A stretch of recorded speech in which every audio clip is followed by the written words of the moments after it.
नमस्कार, मैं हूं महक विश्नोई और आप देख रहे हैं एसएस लोकल लाइव। शुरुआत करते हैं खबरों का सिलसिला। नजर डालते हैं आज की कुछ खास और बड़ी खबरों पर। उत्तर प्रदेश विधानसभा चुनाव को लेकर सभी राजनीतिक पार्टियां एक्टिव मोड पर हैं। चुनाव आयोग की ओर से 22 जनवरी तक रैली और रोड शो पर रोक लगाई गई है, जिसके चलते राजनीतिक दलों ने वर्चुअल रैली के माध्यम से चुनावी शंखनाद शुरू कर दिया है। वहीं प्रधानमंत्री मोदी ने भाजपा के पदाधिकारी और कार्यकर्ताओं के साथ वर्चुअल संवाद किया। विधानसभा चुनाव को लेकर घमासान शुरू हो चुका है। एक दूसरे को मात देने के लिए राजनीतिक दलों की ओर से एक से बढ़कर एक तीर छोड़े जा रहे हैं। कार्यकर्ताओं में उत्साह भरने के लिए उनसे संवाद कायम किया जा रहा है। वहीं उत्तर प्रदेश में विधानसभा चुनाव को लेकर भाजपा पूरे दमखम से तैयारी में लगी है और इस बीच प्रधानमंत्री नरेंद्र मोदी वर्चुअल माध्यम से कार्यकर्ताओं को संबोधित कर जीत का मंत्र दे रहे हैं।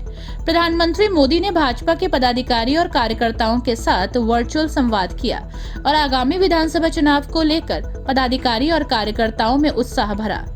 आपको बता दें कि मुरादाबाद में भाजपा के सभी पदाधिकारी और कार्यकर्ताओं के साथ एक निजी होटल में भाजपा के सभी पदाधिकारी और कार्यकर्ता संवाद करते नजर आए। इस दौरान प्रधानमंत्री मोदी ने कहा कि जब से छोटे थे लखपति शब्द बहुत बड़ा लगता था। भारत जैसे देश में कोई क्षेत्र पिछड़ा रहा, ये ठीक नहीं। इसलिए हमने एक्सप्रेशन डिस्ट्रिक्ट शुरू किया है। साथ ही कहा कि मां गंगा के किनारे नेचुरल फार्मिंग का कॉरिडोर तैयार किया जाएगा। हमारी धरती माता बर्बाद ना हो, इसके लिए केमिकल मुक्त खेती को बढ़ावा देंगे। किसानों के लिए सोलर पंप का बजट भी तैयार हो रहा है, जिससे किसानों को फायदा होगा। बताया गया कि आने वाले समय में नैनो फर्टिलाइजर नई योजना ला रहे हैं। पोस्ट ऑफिस के खातों में भी बैंकों की तरह ऑनलाइन ट्रांसफर आदि सुविधाएं दी जाएंगी। साथ ही कहा कि आज सस्ता और तेज इंटरनेट भारत की पहचान बन चुका है। बहुत जल्द ऑप्टिकल फाइबर कनेक्टिविटी चालू होगी। 5G सर्विस युवाओं को नए अवसर प्रदान करेगी।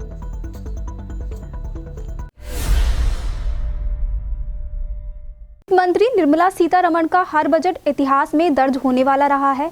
कभी किसी परंपरा में बदलाव के साथ ही उन्होंने बजट को लेकर इतिहास लिखा है, तो कभी उन्होंने सबसे लंबा भाषण देकर रिकॉर्ड बनाया है। वहीं इस बजट को लेकर बीजेपी विधायक विजेंद्र गुप्ता ने फायदे गिनाते हुए क्या कुछ कहा, आप भी सुने। वित्त मंत्री निर्मला सीतारमण का हर बजट इतिहास में दर्ज होने वाला होता है। कभी किसी परंपरा में बदलाव के साथ उनके बजट में इतिहास लिखा, तो कभी उन्होंने सबसे लंबा बजट भाषण देने का रिकॉर्ड बनाया। आज भी उनके बजट ने एक नया इतिहास लिखा है। इस बार वित्त मंत्री निर्मला सीतारमण का बजट भाषण 1 घंटा 30 मिनट का रहा। अगर रिकॉर्ड के लिहाज से देखा जाए तो ये उनका सबसे छोटा बजट भाषण रहा। निर्मला सीतारमण ने कोरोना महामारी के बीच अपना तीसरा बजट 2021 में पेश किया और इस बजट ने भी देश के पहले डिजिटल या पेपरलेस बजट होने का इतिहास बनाया। वित्त मंत्री निर्मला सीतारमण बजट दस्तावेज की जगह लाल रंग के फोल्डर में टैबलेट लेकर संसद पहुंची। साथ ही इस बजट को लेकर सभी ने अपनी अपनी राय रखी। वहीं 2022 बजट आने के बाद भारतीय जनता पार्टी कार्यालय पर दिल्ली के बीजेपी विधायक विजेंद्र गुप्ता पहुंचे। उन्होंने बजट के फायदे बताए और इस दौरान वे क्या बोले, आइए सुनते हैं। जो बजट पेश किया गया है वो सर्वस्पर्शी है और सबसे बड़ी बात यह कि भारत के इतिहास में लगभग 40 लाख करोड़ रुपए का बजट, जो वॉल्यूम है बजट का, उसमें जो वृद्धि हुई है और जो बजट का वॉल्यूम के कारण जो आत्मनिर्भर भारत और मेक इन इंडिया जो जिसके कारण एक नया जंप मिला है। लगभग 16 लाख नौकरियां तो आत्मनिर्भर भारत के कार्यक्रम के माध्यम से और 60 लाख से ज़्यादा नौकरियां मेक इन इंडिया के माध्यम से, और इसी प्रकार से अलग अलग प्रकल्पों में करोड़ों नौकरियां। इसके साथ साथ जो ये बजट है ये भारतीय अर्थव्यवस्था को जो मजबूती प्रदान करने जा रहा है और जो हमारी जीडीपी के आधार पर जो इस बजट को तैयार किया गया है, और इससे साफ जाहिर होता है कि सभी वर्गों का ध्यान रखते हुए प्रधानमंत्री जी ने लोगों की जो राय ली गई थी उसका पूर्ण रूप से समावेश किया है और समावेश करके एक आत्मनिर्भर भारत की जो नींव रखी गई थी उस पर एक मीनार खड़ी होगी, ऐसा मेरा मानना है। और इस बजट से एक नए भारत का उदय जो हम सब साफ रूप से देख रहे हैं एक ट्रांसफॉर्मिंग इंडिया, सर जिस तरह से लोग एक बदला आस हुआ लगाए बैठे थे, हिंदुस्तान, जिस तरीके से लोग आस लगाए बैठे थे, महंगाई दिन पर दिन बढ़ती जा रही है और इस बजट पे लोगों की कुछ निगाहें थी कि कुछ थोड़ी राहत मिलेगी महंगाई को लेकर, लेकिन वो उनको निराशा मिली है। देखिए मैं कहूँगा विपक्ष के अलावा सब इस बजट से बहुत खुश हैं। हाँ, मेरी संवेदनाएं भी हैं, सांत्वना भी है विपक्ष के लिए, क्योंकि विपक्ष के अलावा सब लोग इस बजट से खुश हैं। और विपक्ष के नाखुश होने का एक ही कारण है कि वो इस पर अब राजनीतिक रोटियां सेक कर और अपनी जो बेरोजगारी है उसको दूर करने का प्रयास कर रहे हैं, जो कभी हिंदुस्तान के इस माहौल में लोगों की स्वीकृति उनको नहीं मिलने वाली है। इसलिए उनकी निराशा का हमारे पास कोई इलाज नहीं है, लेकिन हम बजाय उनको संवेदनाएं और सांत्वना देने के अलावा उनके लिए और कुछ कह नहीं सकते। सर यूपी चुनाव से पहले ये बजट आ गया है जी, क्या इस बजट से किसानों को कुछ आप संतुष्टि सोचिए ना, मिली है? 39,60,000 करोड़ का बजट है। आपको बता दें कि केंद्रीय वित्त मंत्री निर्मला सीतारमण ने वित्तीय वर्ष 2022-23 के लिए बजट पेश किया। सरकार ने दावा किया कि इस बजट में सभी के लिए कुछ न कुछ रखा गया। सबसे ज्यादा इंतजार लोगों को इनकम टैक्स में बदलाव पर था, पर निराशा हाथ लगी। टैक्स स्लैब में इस साल भी कोई बदलाव नहीं किया गया।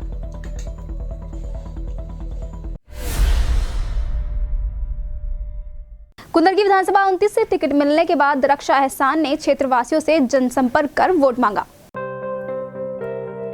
कुंदरगी विधानसभा 29 से टिकट मिलने के बाद दरक्षा एहसान ने क्षेत्रवासियों से जनसंपर्क कर वोट देने की अपील करते हुए कहा कि हम सिर्फ दबे कुचले गरीबों की आवाज उठाने आए हैं। समाजवादी बसपा भाजपा सरकार पर निशाना साधते हुए कहा कि इन सरकारों ने सिर्फ गरीबों को विकास के नाम पर ठगा है।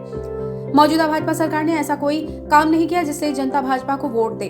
उत्तर प्रदेश की जनता अब कांग्रेस पार्टी को सरकार बनाने जा रही है। हम सिर्फ वोट, शिक्षा, सड़क और रोजगार गरीबों को देंगे।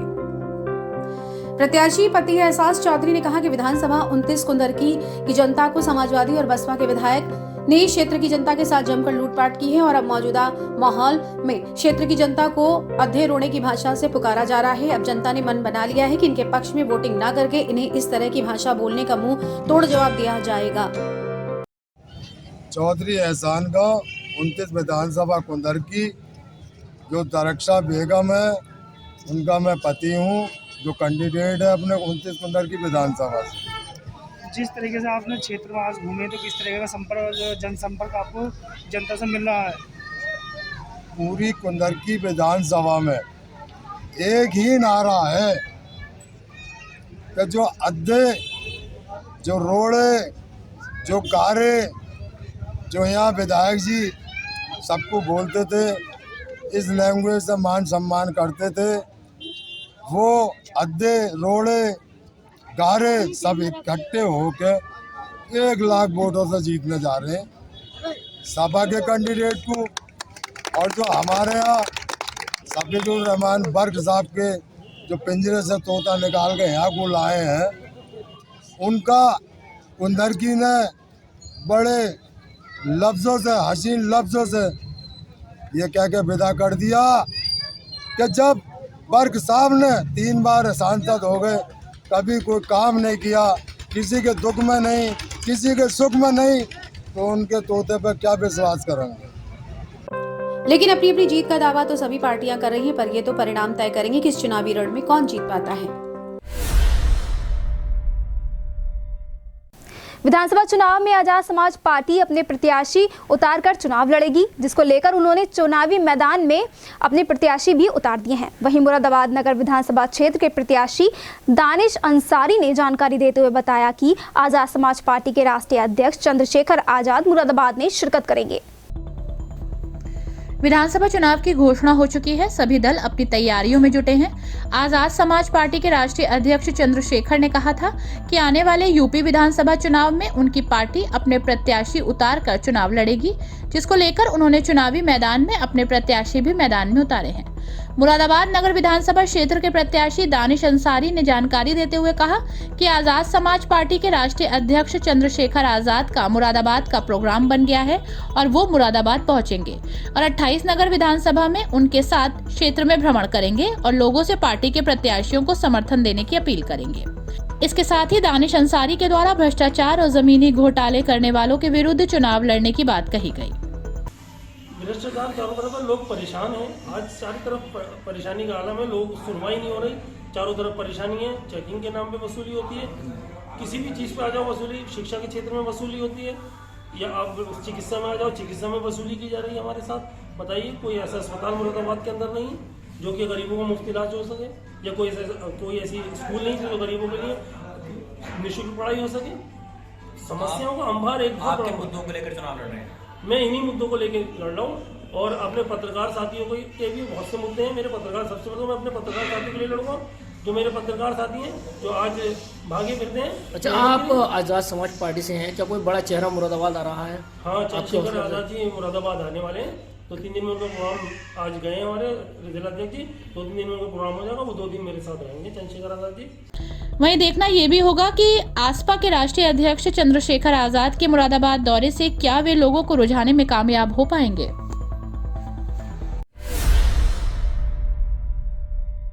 जैसे जैसे चुनाव करीब आ रहे हैं, मुरादाबाद व देहात क्षेत्र में प्रत्याशियों द्वारा चुनावी कार्यालय के उद्घाटन जोरों पर जारी हैं। वहीं मुरादाबाद 28 विधानसभा नगर में बीएसपी प्रत्याशी इरशाद सैफी द्वारा करूला पर अपने कैंप कार्यालय का उद्घाटन किया गया। जैसे जैसे चुनाव नजदीक आ रहे हैं, मुरादाबाद और देहात क्षेत्र में प्रत्याशियों द्वारा चुनावी कार्यालयों के उद्घाटन जोरों पर है। मुरादाबाद 28 विधानसभा नगर में बीएसपी प्रत्याशी इरशाद सैफी द्वारा करूला पर अपने कैंप कार्यालय का उद्घाटन थाना कटघर क्षेत्र के करूला इस्लाम नगर की पुलिया पर किया गया, जिसमें भारी संख्या में लोग उपस्थित रहे। वहीं जब प्रत्याशी से बात की गई तो उनके द्वारा बताया गया कि उनका प्रथम मुद्दा मुरादाबाद में सरकारी यूनिवर्सिटी देना है, जिससे युवा पीढ़ी शिक्षित हो और देश की प्रगति हो। मुख्य मुद्दा बेरोजगारी, चिकित्सा, शिक्षा, स्वास्थ्य, कानून की व्यवस्था, ये मुख्य मुद्दे हैं और हम इन्हीं मुद्दों को लेकर आगे बढ़ रहे हैं। जो लगातार आप प्रचार कर रहे थे कि आपको लगता है आप कामयाब होंगे? इंशाअल्लाह मैं इतने वोटों से कामयाब होऊंगा, आपको उम्मीद भी नहीं होगी। क्या कहना चाहेंगे विधानसभा? मैं ये कहना चाहूँगा, वोट देने से पहले जो प्रत्याशी और खड़े हैं उनमें 2 ex-MLA हैं, उनका किरदार भी लोगों ने देख रखा है, उनका कार्यकाल भी देख रखा है। 5 साल पहले सापा के प्रत्याशी को विधायक बना के देखा था, 5 साल वो गुजर गए और 5 ये गुजर गए। 10 साल का उनका कार्यकाल आप चेक कर लीजिए। भारतीय जनता पार्टी के प्रत्याशी भी मैदान में है, वो भी 5 साल विधायक रहे हैं, उनका भी कार्यकाल आप लोगों ने देख रखा है। और मेरे अलावा सारे प्रत्याशियों के खिलाफ कोई ना कोई किसी न तरीके का मुकदमा पंजीकृत है। मैं एक ऐसा प्रत्याशी हूँ, मेरे खिलाफ कोई शिकायत तक नहीं है। जब शिक्षा को लेकर बात करें तो शिक्षा का जैसे यूनिवर्सिटी का मुद्दा उठता है, नंबर 1 मेरा मुद्दा एक तो मेडिकल कॉलेज का रहेगा, दूसरा सरकारी यूनिवर्सिटी मुरादाबाद के अंदर बने, इसका मेरा पूरा प्रयास रहेगा। और मुझे पूरा भरोसा है उत्तर प्रदेश की आने वाली जो मुख्यमंत्री बहन कुमारी मायावती जी बनेंगी, और जब मुख्यमंत्री बनेंगी तो मुरादाबाद के अंदर, खास तौर से मेरी विधानसभा के अंदर, विकास की पूरी रफ्तार स्पीड से बहेगी और कानून का राज होगा। अंतिम व्यक्ति तक कानून का पूरा फायदा पहुंचेगा। वहीं अब देखना होगा कि क्या जनता इनको मत देकर इस चुनाव में विजयी बनाती है।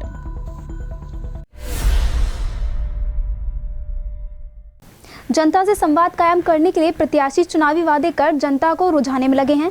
साथ ही चुनाव में जीत हासिल करने के लिए भावी प्रत्याशियों ने जनसंपर्क तेज कर दिया है। वहीं मुरादाबाद नगर विधानसभा 28 से कांग्रेस प्रत्याशी हाजी रिजवान कुरैशी ने घर घर जाकर लोगों से कांग्रेस पार्टी को वोट देने की अपील की। विधानसभा चुनाव को लेकर सभी राजनीतिक पार्टियों ने अपनी कमर कस ली है और जनता से संवाद कायम करने के लिए चुनावी वादे कर उनको रिझाने में लगे हैं। साथ ही चुनाव में जीत हासिल करने के लिए भावी प्रत्याशी मतदाताओं को रिझाने के लिए अपने से संपर्क करने में जुटे हैं और जनसंपर्क कर लोगों को अपने पक्ष में वोट करने का अनुरोध कर रहे हैं। मुरादाबाद नगर विधानसभा 28 से कांग्रेस प्रत्याशी हाजी रिजवान कुरैशी ने डोर टू डोर जनसंपर्क किया। अपने समर्थकों के साथ हाजी रिजवान कुरैशी ने घर घर जाकर लोगों से कांग्रेस पार्टी को वोट देने की अपील की। लोगों ने भी उनको समर्थन दिया, लेकिन ये तो चुनावी परिणाम ही बता पाएंगे कि जनता ने उनको अपना कितना समर्थन दिया है।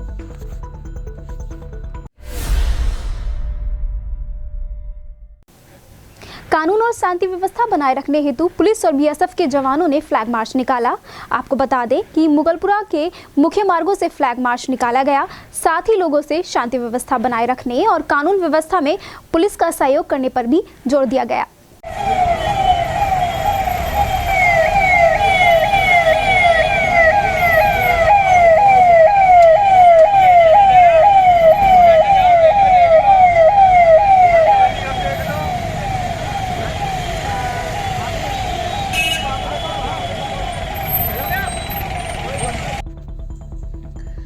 आगामी विधानसभा चुनाव को शांतिपूर्वक संपन्न कराने के लिए पुलिस पूरी तरह नजर बनाए हुए है। आगामी विधानसभा चुनाव के दौरान कानून और शांति व्यवस्था बनाए रखते हुए पुलिस और बीएसएफ के जवानों ने फ्लैग मार्च की।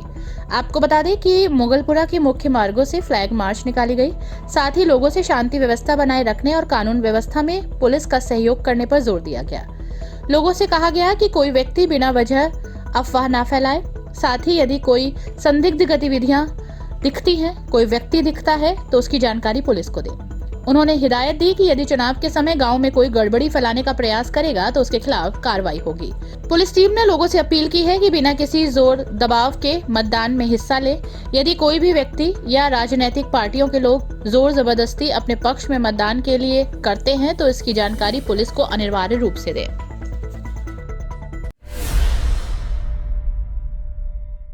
आदर्श चुनाव आचार संहिता का अनुपालन सुनिश्चित कराने के लिए बिजनौर में पुलिस ने नगर में पैदल मार्च किया।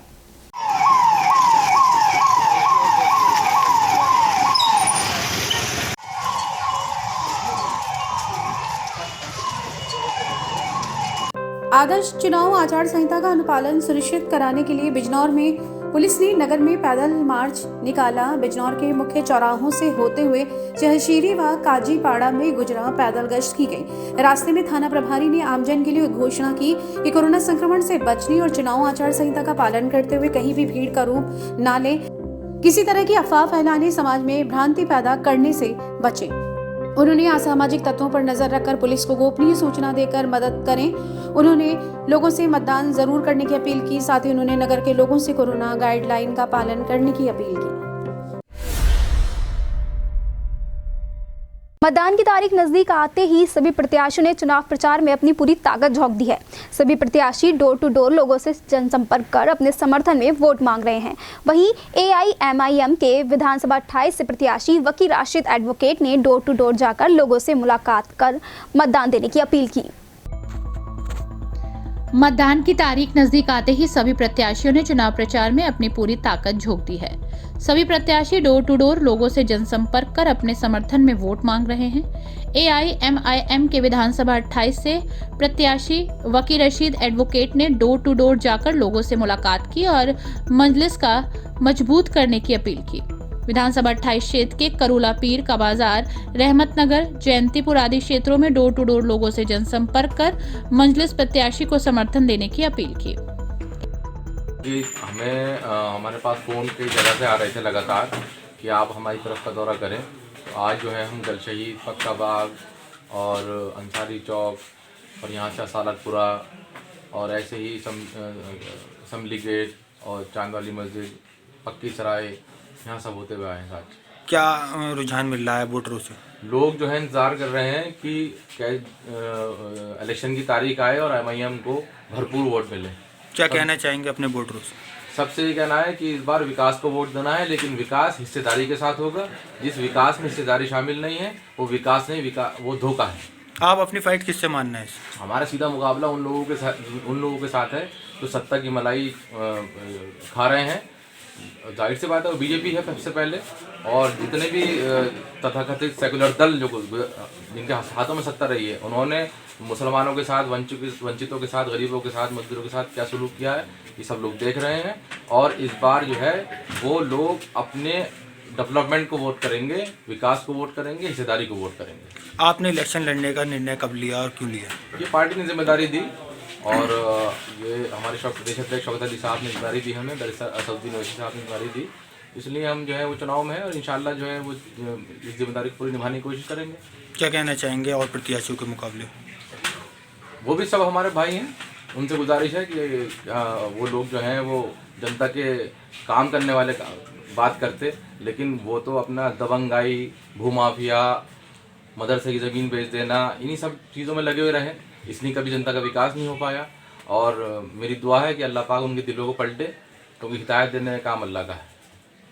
बाकी इलेक्शन में अभी 11 दिन और रह गए हैं, क्या कहना चाहेंगे अब महानगर वासियों से? महानगर वासियों से सीधी अपील ये है कि आप ऐसे लोगों को सत्ता में दें, ऐसे लोगों को वोट दें कि जो लोग आपके बीच में रहते हैं, जो लोग आपसे संघर्ष करते हैं, हम वही लोग हैं सारे के सारे जो ईदगाह के मैदान में हम एनआरसी के धरने में बैठे थे, और आपकी जो जो समस्याएं आती हैं हम लोग आपके साथ में रहते हैं। और कभी भी जो है आप किसी से डर के वोट मत कीजिए। इस बार अपनी जीत के लिए वोट करिए, किसी को हराने के लिए वोट मत कीजिए। इस दौरान बड़ी संख्या में AIMIM के पदाधिकारी और कार्यकर्ता मौजूद रहे।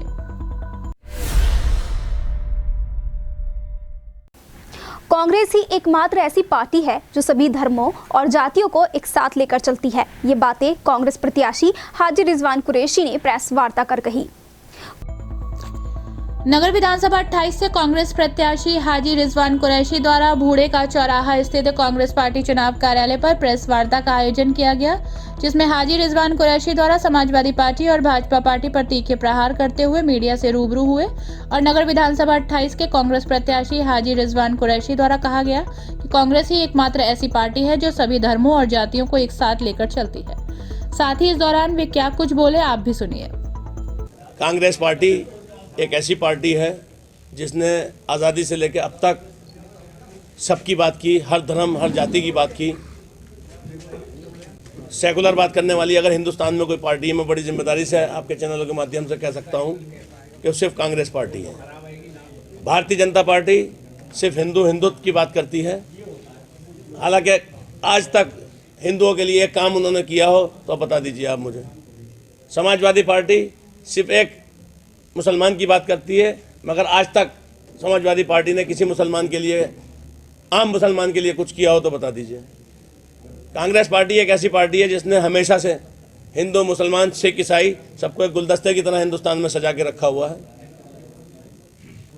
देखिए, कांग्रेस ही नहीं है। इमरान प्रतापगढ़ी साहब सबसे पहली बार रामपुर आजम खां के परिवार से मिलने गए, उसके बाद ही अखिलेश यादव को सुध आई, उन्हें शायद उनका नशा उतरा, जिससे उसके बाद भी सिर्फ सपा ने दिखावा किया है।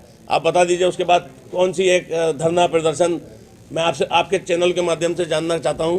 क्या प्रतीक यादव या धर्मेंद्र यादव या मुलायम सिंह के कोई भी परिवार का कोई अगर आदमी इस तरह से जेल में बंद कर दिया गया होता तो क्या समाजवादी पार्टी सड़कों पर नहीं होती? हम आपको लेकर के, सारे मुसलमानों को सड़क पर लेकर के वो सड़कों पर होते नहीं होते? आपसे पूछना चाहता हूँ।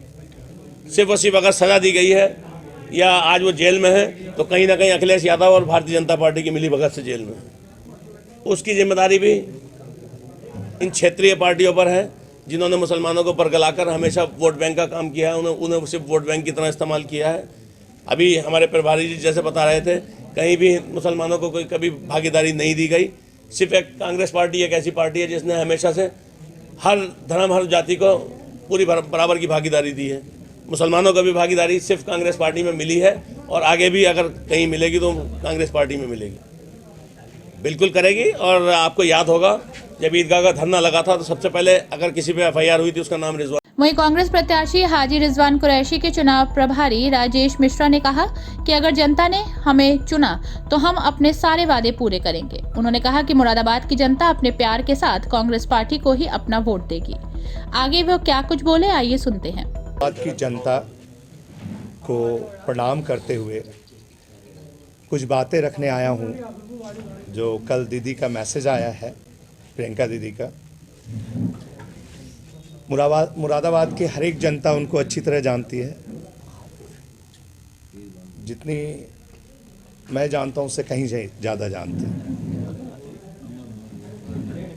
मैं जो बात कहने जा रहा हूं वो हमारे कांग्रेस के सारे कार्यकर्ताओं के लिए और हमारे जो नेता लोग चुनाव लड़ना चाहते हैं या आवेदन करते हैं हमारे पार्टी में, उन सबको मैं प्रियंका दीदी का एक मैसेज देना चाहता हूं कि देखिए, चुनाव तब आप लड़ने के एलिजिबल होते हैं जब आप अपने बूथ को जीतते हैं, और जब आप बूथ जीतते हैं तो आप नेता बनते हैं।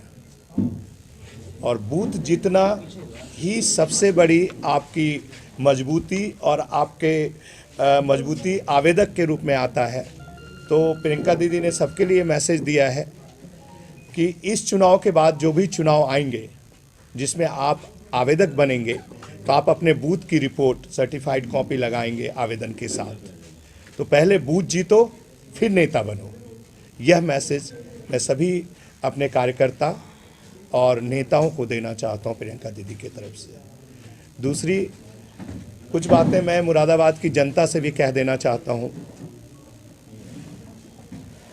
आप सभी मुरादाबाद के जो भाई बहन, बुजुर्ग, युवा साथी जितने भी हैं, सभी जानते हैं कि भारत में अगर एकमात्र पार्टी है कांग्रेस पार्टी, जिसने आज़ादी से लेकर अभी तक सभी धर्म, सभी जात की लड़ाई लड़ी है। यहाँ ना कोई हिंदू है, ना कोई मुसलमान है, ना कोई ईसाई है, ना कोई सिख है, हम सब एक हैं। वो एकमात्र पार्टी कांग्रेस बात करती है इस बात की। कुछ पार्टियां, मैं नाम खोल के ही कह दूं, आरएसएस हिंदू मुस्लिम करता है, सपा मुसलमानों को बरगला के वोट लेता है लेकिन भागीदारी नहीं देते हैं। अब आप ही लोग हैं, अगर मुरादाबाद के मुस्लिम अगर एक बार खुद सोचें कि 4% वाले यादव जी मुख्यमंत्री बनेंगे सपा के, 1.5% वाले जाट साहब उप मुख्यमंत्री बनेंगे और 19% वाले मुसलमान। वहीं अब देखना होगा कि इस चुनावी रण में किसकी जीत होती है और किसकी हार।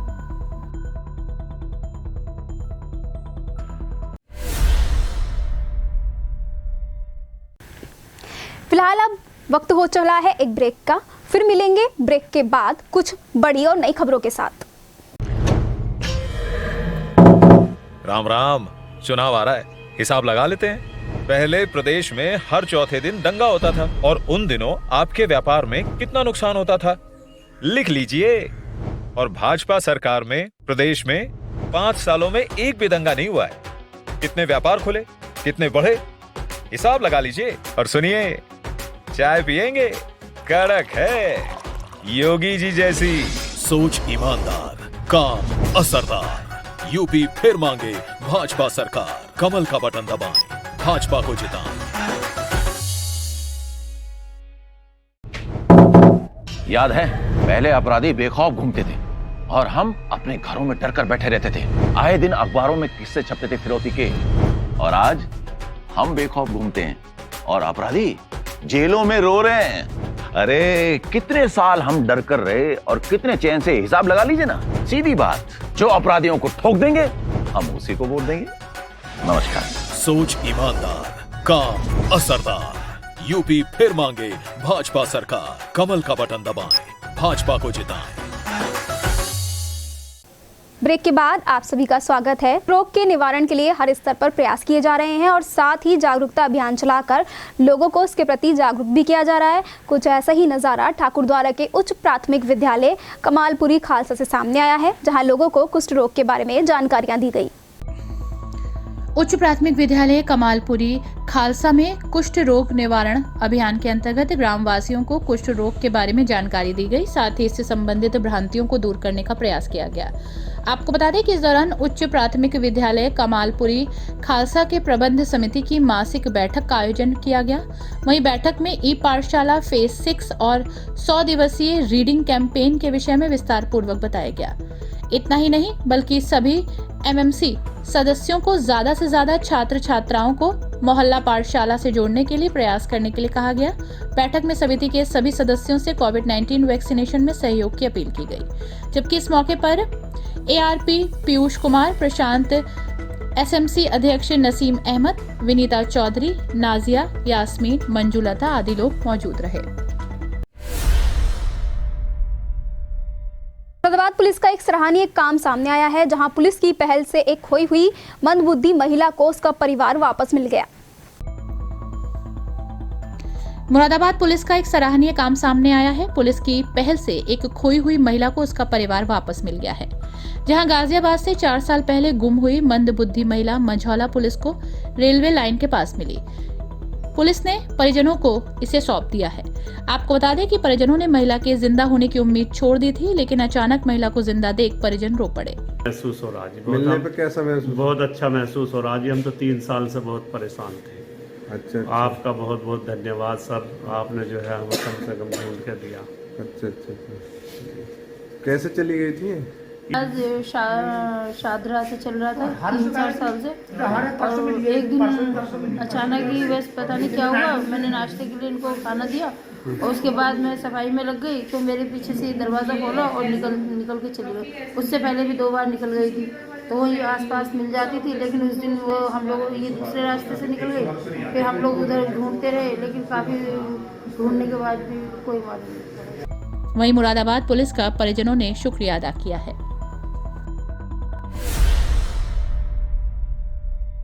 विधानसभा चुनाव से पहले ही कई प्रत्याशी ऐसे हैं जो कि कुछ अज्ञात लोगों से अपनी जान का खतरा बताते हैं। कुछ ऐसा ही मामला कांट विधानसभा से सामने आया है, जहां आपके प्रत्याशी त्रिलोक दिवाकर ने अज्ञात लोगों से अपनी जान का खतरा बताया है। यूपी के विधानसभा चुनाव नजदीक है और ऐसे में कार्यकर्ताओं सहित प्रत्याशियों द्वारा लगातार वोटरों को लुभाने का सिलसिला जारी है। चुनावी माहौल में अक्सर प्रत्याशियों के कई ऐसे बयान सामने आते हैं जो कि राजनीतिक गलियारों में चर्चाओं का विषय बन जाते हैं। कुछ ऐसा ही बयान पीतल नगरी की कांट विधानसभा से सामने आया, जहां आम आदमी पार्टी के प्रत्याशी ने अपनी जान का खतरा बताया। दरअसल कांट विधानसभा में आपने अपनी जीत का परचम लहराने के लिए त्रिलोक दिवाकर को चुनावी मैदान में उतारा। मिली जानकारी के मुताबिक इस दौरान त्रिलोक दिवाकर ने बताया कि अज्ञात लोगों ने उनके चैम्बर पर कालिक पोत दी और साथ ही ताले तोड़कर सामान निकालने का प्रयास किया। वहीं आगे उन्होंने और क्या कहा, आइए सुनते हैं। देखिए, जब से मुझे 25 विधानसभा कांट से आम आदमी पार्टी से टिकट हुआ है, तब से मुझे परेशान किया जा रहा है। ये कल मैं अपनी विधानसभा में अपने चुनाव प्रचार के लिए निकला हुआ था, वहाँ से काफ़ी अच्छा रेस्पॉन्स भी आ रहा है। लोग मुझे और केजरीवाल जी को पसंद कर रहे हैं, उनके दिल्ली में किए हुए कामों की सराहना कर रहे हैं। मुझे कल फ़ोन आता है कि आपके चैम्बर पर आपका नाम नहीं लिखा हुआ है, वो मिटाया हुआ है और ताला चेंज है।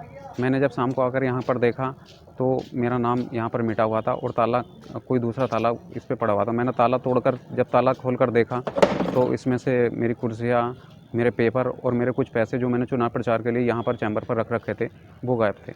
क्या मानते हैं इसको? देखिए, मैं मानता हूँ कि लोग चाहते हैं कि मैं चुनाव प्रचार ना करूँ वहाँ पर जाकर, क्योंकि वहाँ पर काफ़ी अच्छा रिस्पॉन्स आ रहा है। और मुझे ये भी लगता है कि जब ये जिसने भी ये हरकत की है, वो यहाँ पर आकर ऐसी हरकत, मतलब काफ़ी सिक्योरिटी है यहाँ पर, ऐसी हरकत कर सकता, तो वो क्षेत्र में मुझे भी कुछ ना कुछ नुकसान पहुँचा सकता है। कोई कंप्लेन वगैरह की आपने? जी देखिए, मैंने 112 नंबर पर फ़ोन किया था, लेकिन पुलिस आई थी तो हमारे बार के अध्यक्ष जी ने ये कहा था, बोले पहले हम अपनी CCTV फुटेज चेक करा लें, जो भी आएगा तब उसके खिलाफ हम कार्रवाई करें। साथ ही बताते चले कि आपके प्रत्याशी त्रिलोक दिवाकर दी बार एसोसिएशन मुरादाबाद में पदाधिकारी हैं। बिजनौर के जिलाधिकारी उमेश मिश्रा ने आगामी विधानसभा चुनाव में मतदान प्रतिशत बढ़ाने के संबंध में व ज्यादा से ज्यादा मतदान करने को लेकर प्रेस वार्ता कर लोगों को जागरूक करने के लिए आवश्यक दिशा निर्देश दिए। दरअसल आपको बता दें कि जनपद बिजनौर के जिलाधिकारी उमेश मिश्रा ने कलेक्ट्रेट सभागार में 14 फरवरी को विधानसभा चुनाव में मतदान प्रतिशत बढ़ाने के संबंध में व जागरूकता विषय पर प्रेस वार्ता की। जिलाधिकारी उमेश मिश्रा ने प्रेस वार्ता करते हुए बताया कि इस बार ज्यादा से ज्यादा मतदान करने के लिए लोगों को प्रेरित किस तरह से किया जाए। भिन्न भिन्न तरीके अपनाकर सभी मतदाताओं को मतदान करने के लिए पोलिंग बूथ तक भेजा जाए, जिससे कि मतदान करने से कोई भी व्यक्ति वंचित न रह जाए और अपने मतदान का उपयोग हर मतदाता सुचारू रूप से कर सके। दिनांक 14 फरवरी 2022 को अपने मतदेय स्थल जाकर मतदान करने का संकल्प लेती हूँ, जो भी होगा। इस प्रकार हम लोग चाह रहे हैं कि समाज के हर व्यक्ति जिसका नाम मतदाता सूची में है, जो मतदान करने के लिए अर्ह है, जो इस जिले का मतदाता है, वह किसी न किसी कोने से सेंसिटाइज जरूर हो। और जो भी इसके लिए बहुत सारे माध्यम हो सकते हैं, उन माध्यमों से वहां तक उनके दिमाग में बात पहुंचनी चाहिए कि अच्छा 14 तारीख 10 दिन रह गई, 5 दिन रह गए, 2 दिन रह गए, अच्छा एक ही दिन रह गया, कल ही करना मतदान। इस प्रकार का हमारा एक सबका सामूहिक प्रयास ये होना चाहिए कि हम अपने मतदाताओं को मानसिक रूप से इस बात के लिए तैयार करें कि हाँ, वो उस दिन जा करके उस दिन मतदान जरूर करेंगे, चाहे जितना महत्वपूर्ण काम हो। साथ ही इस बार चुनाव आयोग ने जो व्यक्ति दिव्यांग है या 60 साल से ऊपर की उम्र में मतदान करने नहीं जा सकता है, उसके लिए 3, 4, 5 3 तारीख नियत की है। बिजनौर जनपद में 91 टीम लोगों के घर घर जाकर इन दिव्यांगों 65 साल से ऊपर के व्यक्तियों का मतदान करा सके और बैलेट प्रतिदिन लाकर ट्रेजरी में सुरक्षित रखा जाए, जो काउंटिंग के दिन उन्हें निकालकर ईवीएम के साथ अकाउंट किया जाएगा। मुंडापांडी ब्लॉक क्षेत्र के ग्राम पंचायत हसनगंज गांव के कार्ड धारकों ने राशन डीलर के खिलाफ शिकायत की थी, जिसके चलते कार्ड धारकों की शिकायत का संज्ञान लेते हुए राशन डीलर की दुकान का एआरओ अधिकारी ने जांच की।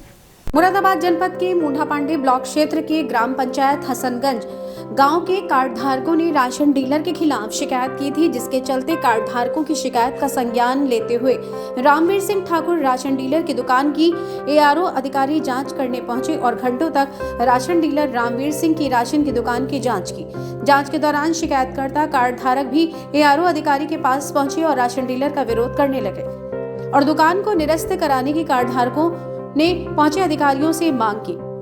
जी, क्या नाम है आपका? मेरा नाम रामवीर सिंह है जी। क्या मामला है? ये राशन डीलर हूँ मैं। कुछ यूनिट कट गए, कार्ड भी कट गए, तो जनता कुछ जो जिनके कार्ड कट गए वो विपक्ष में है, जिनके कार्ड हैं वो ठीक है। तो जो कार्ड कटे हुए वाले ज़्यादा वो खिला रहा है। मैं लगा पड़ा हूँ तो वो चढ़ाना आ रहा है दफ्तर वाले। जांच में कौन आया था? जांच में एआरओ साहब आए थे हमारे। कि जांच में क्या पाया गया? जांच में ये पाया गया जो उन्होंने राशन लिया सही बोला, सही पाया गया। अच्छा, जो आपके खिलाफ जो नारेबाजी कर रहे हैं उनके राशन कार्ड भी ना है। नहीं, कुछ के राशन कार्ड हैं, उनके हाँ, यूनिट कट गए। उनके यूनिट कट गए और कुछ के राशन कार्ड ना है। कम से कम ना 10% से ज़्यादा राशन कार्ड नहीं। वो तो आरोप लगा रहे हैं ना आपके ऊपर। आरोप ये लगा रहा है कि डीलर ने राशन कार्ड कटवा दे। डीलर को राशन कार्ड कटवाने से क्या मिलता है? जितना कार्ड होगा उतना ही फायदा होगा उसे।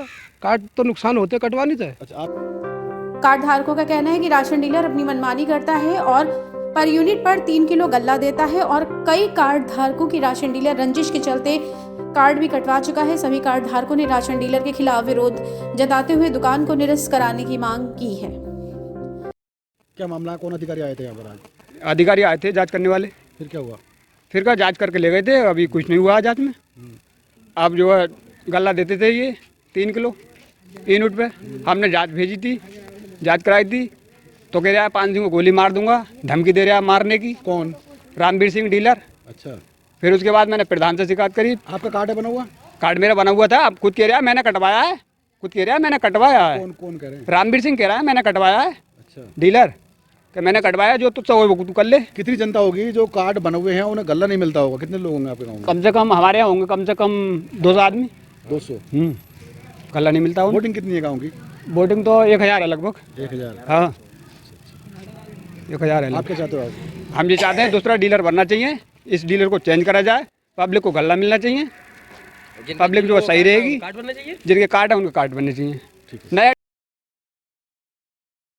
वहीं अब देखना ये भी होगा कि व्यवस्थाओं में क्या कोई सुधार होगा या नहीं। बिजनौर की धामपुर शुगर मिल में टीपीएम के अंतर्गत नुक्कड़ सभा का आयोजन किया गया, जिसमें शुगर मिल के महाप्रबंधक प्रशासन विजय गुप्ता और इंजीनियर हेड बीपी यादव ने संयुक्त रूप से फैक्ट्री के श्रमिकों और कर्मचारियों को सेफ्टी सिक्योरिटी के बारे में जानकारी दी। आपको बता दें कि धामपुर शुगर मिल में टीपीएम के अंतर्गत नुक्कड़ सभा का आयोजन हुआ, जिसमें शुगर मिल के महाप्रबंधक प्रशासन विजय कुमार गुप्ता ने बताया कि हमें सुरक्षा के प्रति सतर्क रहना चाहिए और हमें अपने दैनिक जीवन में टीपीएम को अपनाना चाहिए, जिससे हमारी और हमारे साथियों की सुरक्षा बनी रहती है। उन्होंने बताया कि प्रत्येक सप्ताह शुगर मिल में नुक्कड़ सभा का आयोजन इस पॉइंट पर किया जाएगा, जिसमें टीपीएम के बारे में जानकारी मिल अधिकारियों द्वारा दी जाएगी। इस दौरान शुगर मिल के महाप्रबंधक प्रशासन विजय गुप्ता और engineer head BP Yadav, factory के श्रमिक और कर्मचारी मौजूद रहे।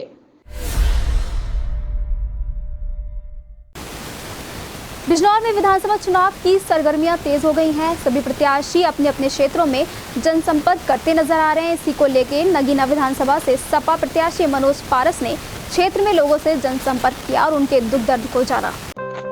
विधानसभा चुनाव को लेकर चुनावी गलियारों में एक बार फिर से रौनक लौट आई है। नगीना विधानसभा से सपा प्रत्याशी दिग्गज नेता मनोज पारस फिर से चुनावी मैदान में है और नगीना विधानसभा क्षेत्र की जनता के दिलों पर छाए हुए हैं। समाजवादी पार्टी ने मनोज पारस को फिर से एक बार अपना प्रत्याशी घोषित किया है।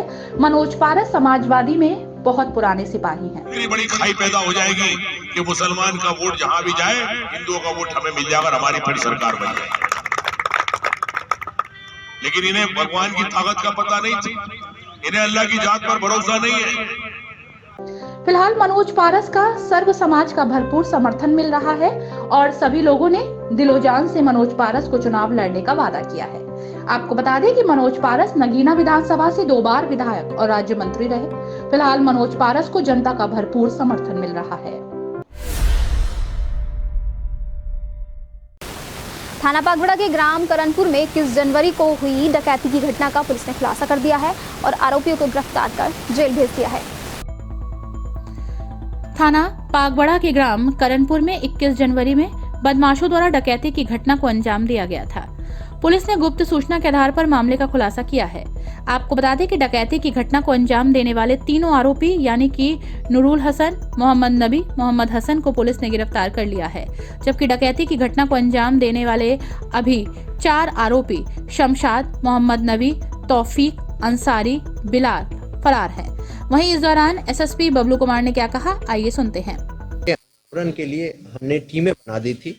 आज इस घटना का सफलतापूर्वक अनावरण करते हुए हमें इस घटना में शामिल 3 अभियुक्तों की गिरफ्तारी करने में सफलता प्राप्त हुई है। इन तीनों के पास से लूटे गए तकरीबन 85,000 रुपये, मेंथा तेल करीब 60 किलोग्राम और जो गाड़ी पिकअप यूज़ हुई थी वो गाड़ी बरामद कर ली गई है। इसके अतिरिक्त अवैध असलहे भी इनके पास से बरामद किए गए हैं। पूछताछ में इन सभी अभियुक्तों ने इस पूरी घटना को कबूल करते हुए बताया कि कुल 6 लोगों के द्वारा इस घटना को कारित किया गया था। 4 लोग घर के अंदर घुसे थे और लूटपाट की घटना को अंजाम दिया था। 2 व्यक्ति बाहर गाड़ी के पास थे, जिस पिकअप गाड़ी जो बरामद हुई है, जिससे लूटे हुए सभी सामान और सभी अपराधी वहां से भागे थे। एक व्यक्ति जो पीड़ित का रिश्तेदार ही है, उसने इन सभी अपने गांव के अन्य 6 सदस्यों के साथ मिलकर इस पूरी घटना को प्लान किया था और उसी ने ये इनसाइडर इन्फॉर्मेशन दी थी। इस पूरी घटना के अनावरण में एसपी सिटी साहब के नेतृत्व में सीओ हाईवे और थाना प्रभारी की पूरी टीम ने अच्छा काम किया है। उन सभी को हमारी तरफ से पुरस्कृत भी किया जाएगा और ये सभी बधाई के पात्र भी। सर कितने का नाम दिए जाने की घोषणा कर रहे हैं? पूरी टीम को मेरी तरफ से 20,000 रुपये का इनाम और प्रशस्ति पत्र प्रदान किया जाएगा। जो अभी अभियुक्त पकड़े गए हैं, इनके पुराने इतिहास के बारे में, आपराधिक इतिहास की जानकारी की जा रही है। ऐसी कोई प्रकाश में अभी नहीं आई है, पूरी छानबीन और की जा रही है। जिस प्रकार से इनके पास पिकअप गाड़ी थी और इनके एंटीसीडेंट्स या इनकी जो फाइनेंशियल कंडीशन है, उस सभी का आकलन किया जा रहा है। जरूर कोई ना कोई और आपराधिक गतिविधि में लिप्त होंगे, जिसकी पूरी छानबीन कर इनके विरुद्ध और कठोर कार्रवाई की जाएगी। बताते चलें कि पुलिस ने तीनों आरोपियों के पास से 25,000 रुपए, एक चाकू 30,000 रुपए और एक अदद अवैध तमंचा 30,000 रुपए सहित माल बरामद किया है।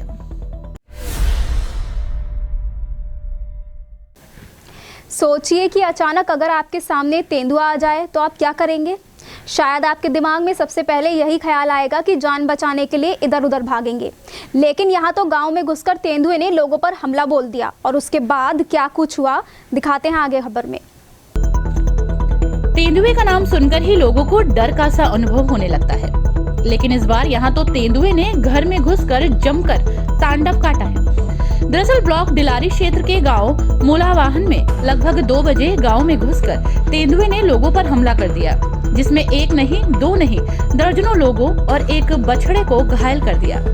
बताते चले कि मामला मंगलवार की रात 2 बजे का है। ग्रामीणों के मुताबिक तेंदुआ कुत्ते का शिकार करने के लिए गाँव में घुस आया।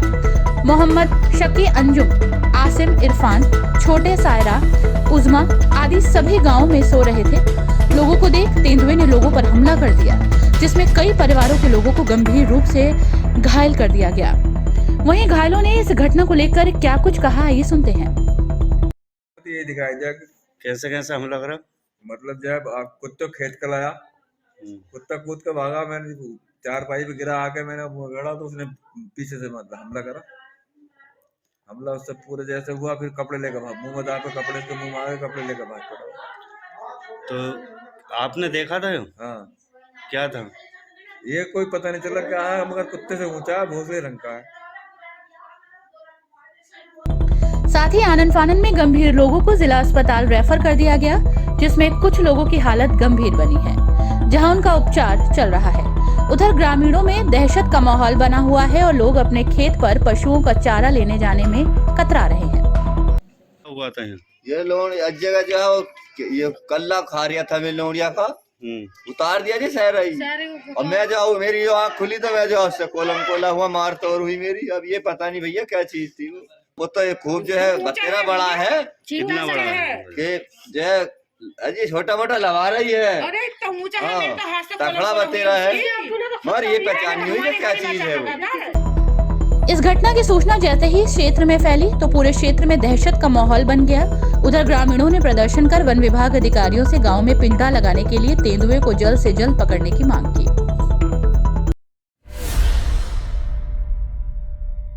फिलहाल खबरों के सिलसिले में आज इतना ही। कल फिर मिलेंगे ताज़ा तरीन खबरों के साथ और आप बने रहिए एसएस लोकल लाइव के साथ।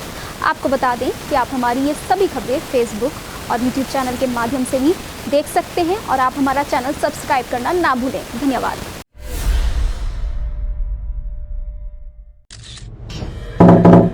तुम लड़की हो, अकेली मत घुमा करो। तुम अंदर जाओ। बाहर क्या कर रही हो? ये भी तो एक जेल ही थी ना, जो किसी को दिखती नहीं थी, पर इसकी सजा हर लड़की को मिलती थी। आज प्रदेश पहले से कई गुना ज्यादा सुरक्षित है। डर से मुक्त होकर आज हम लड़कियों को कितने अवसर मिल रहे हैं, आप खुद हिसाब लगा लो। और हाँ, मेरे चैनल को फॉलो कर देना। और मुझे अगर सड़क पर फॉलो किया तो सोच ईमानदार, काम असरदार। यूपी फिर मांगे भाजपा सरकार। कमल का बटन दबाएं, भाजपा को जिताएं। सच बताएं आपको, हमको महामारी का डर तो था ही, साथ डर था बच्चों को खिलाएंगे का। फिर एक थैली राशन मोदी जी से आया और एक थैली योगी जी, वो भी बिल्कुल मुफ्त। अब देखो भैया, योजनाओं के नाम तो हमको आते नहीं, पर हिसाब करना जरूर आता है कि किसकी नीयत साफ है और किसकी टोपी में दाग है। अरे जो टोटी चुराते हैं वो रोटी क्या खिलाएंगे। सोच ईमानदार, काम असरदार। यूपी फिर मांगे भाजपा सरकार। कमल का बटन दबाएं, भाजपा को जिताएं।